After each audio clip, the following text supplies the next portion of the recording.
Hello, I'm Pam Carruthers of Healing Stars, and this is a chart for the solar eclipse occurring at 47 minutes past midnight British Summer Time, set for the UK.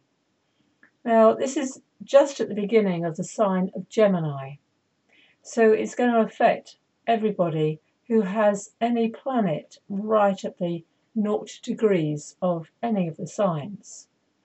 But Gemini is, of course, the sign of communication. It's the twins.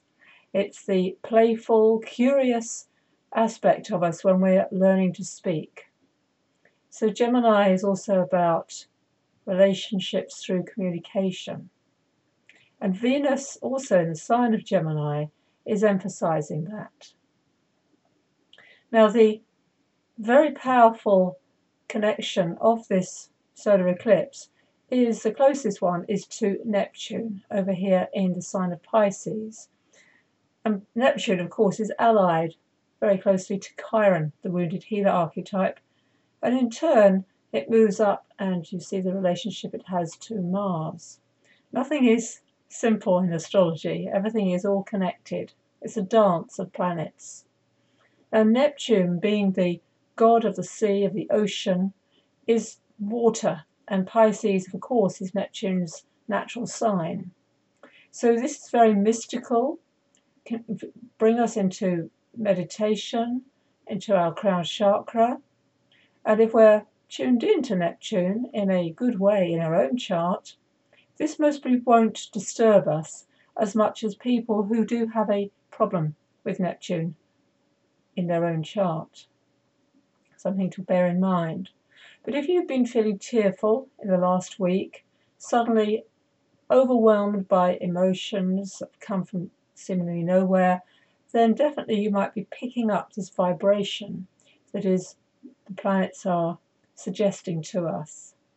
The antidote of Neptune and those lost feelings of abandonment and rejection, disappointment, disillusion, they're all pretty bad, as you can tell. But the antidote is compassion. So when we tune in to each other, into the world's consciousness, the globe, and that we are all one, then we're never alone.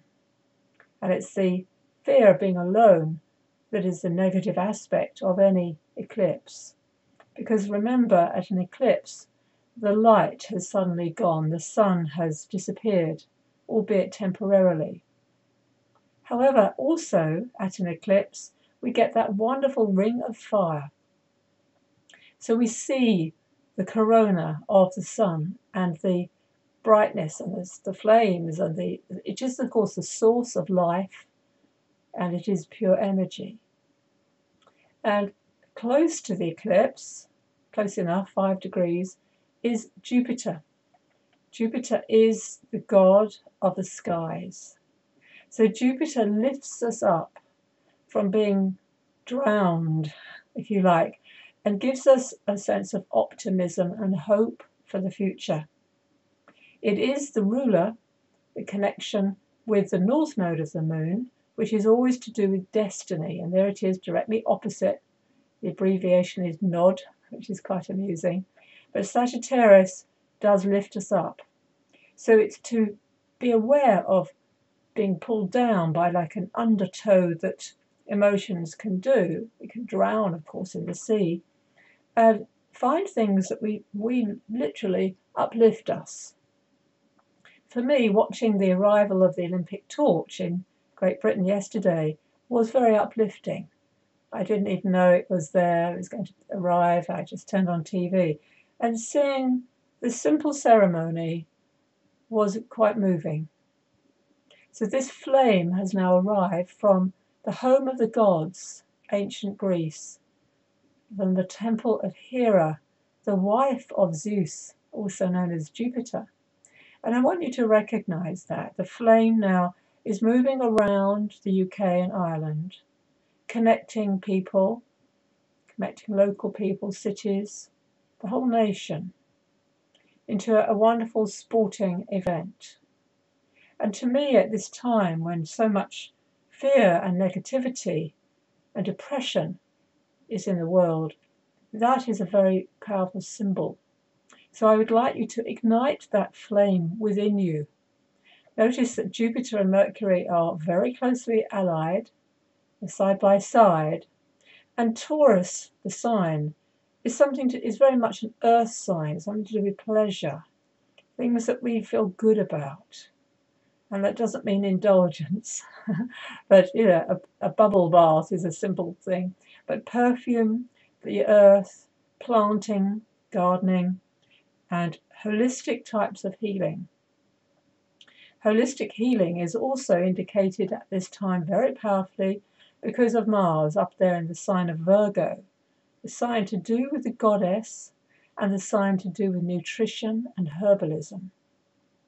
So if you've been caught in this emotional undertow, then I do recommend that you turn to traditional methods and also to things that are unseen, as symbolized by Neptune in Pisces. By that I mean things like batch flower remedies, crystal herbs, homeopathy, and also maybe acupuncture. Mars is a sign to do with needles and physical action, and that might well be something that you need at this time. I've personally been experiencing some cranial osteopathy, and I'm amazed at how it tunes me in to Neptune's vibrations. I see the colour literally when I'm in that state, which is this magenta colour. So notice that's the crown chakra, even above the crown. That's what magenta represents. And then Virgo represents very much to do with the solar plexus energy, which is the Leo, the yellow, and also the heart, which is the colour of Libra or the green energy. So it's also the symbol of feminine leadership, Virgo. And I'd like to bring to your attention that the Olympic flame was, of course, ignited by an actress, a woman, in the temple of the goddess.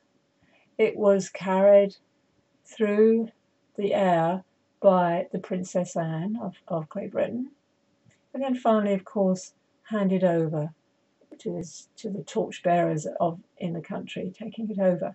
But the feminine energy was with it on its journey. And I'd like you to connect with your feminine, which doesn't necessarily exclude men, no way, but it's the ability to receive.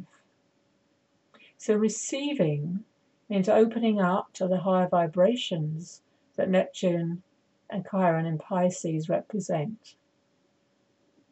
So the other very powerful thing that's happening in the sky at the moment is Venus, which is now the little red symbol, means that Venus has now gone retrograde in this last week. Venus is the symbol of the goddess, the symbol, of course, of love, of relationships.